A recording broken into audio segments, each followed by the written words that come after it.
Hey everyone, welcome back to the Football Plug. So we take a look at the Super Wild Card weekend that happened this past weekend, and we're going to review each of the games and talk about some notable points from all of them. Starting off in order, we got the Colts and the Bills. Bills ended up winning this one 27-24. Some clear talking points in this game. The decision to not kick the field goal from the Colts, as well as the fumble or non-fumble call at the end of the game with the Bills. I thought that was really questionable from the referees. And, as far as the non-call from Frank Reich and the Colts earlier in the game, as you saw, it ended up costing them later in the game. Next, one of the games I thought was most interesting this weekend was the Rams and the Seahawks, and the Rams ended up winning this game 30-20. You had the storyline of Wofford being in there over Jared Goff, and then Jared Goff having to come in and play, and both of these quarterbacks were really disappointing.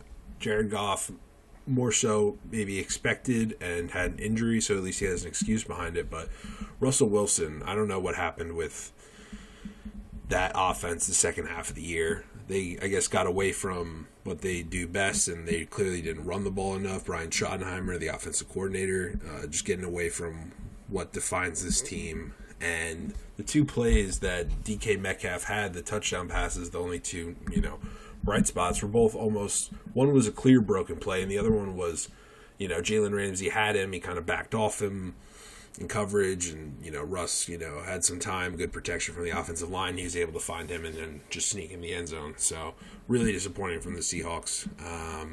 The Rams with their defense just getting it done.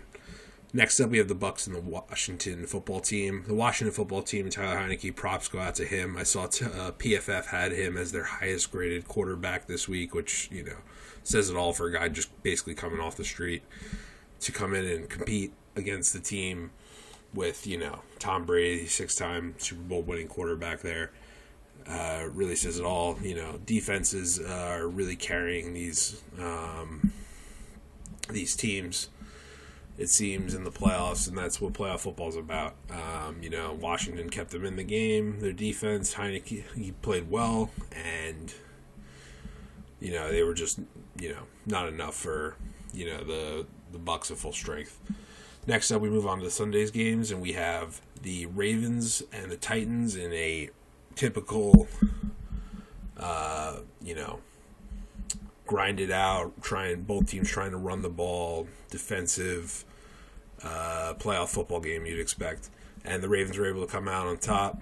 They did an excellent job slowing down Derrick Henry, which is easier said than done.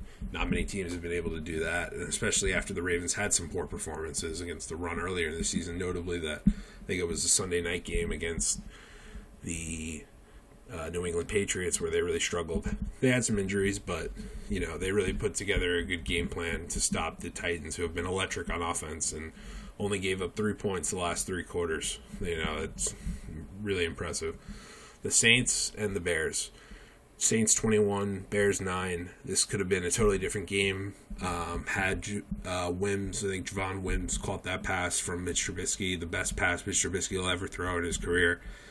And it got dropped, and that really is a play that needs to be made if they're going to, come away with an upset in that kind of game, because otherwise the Bears just didn't have enough on offense to, really trouble the Saints defense in any way, and Drew Brees was just able to get it done after,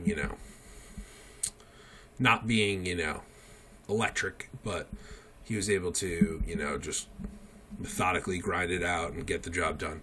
And now, that'll be an interesting game. The third time these divisional teams, the Bucs and the Saints, will meet next weekend.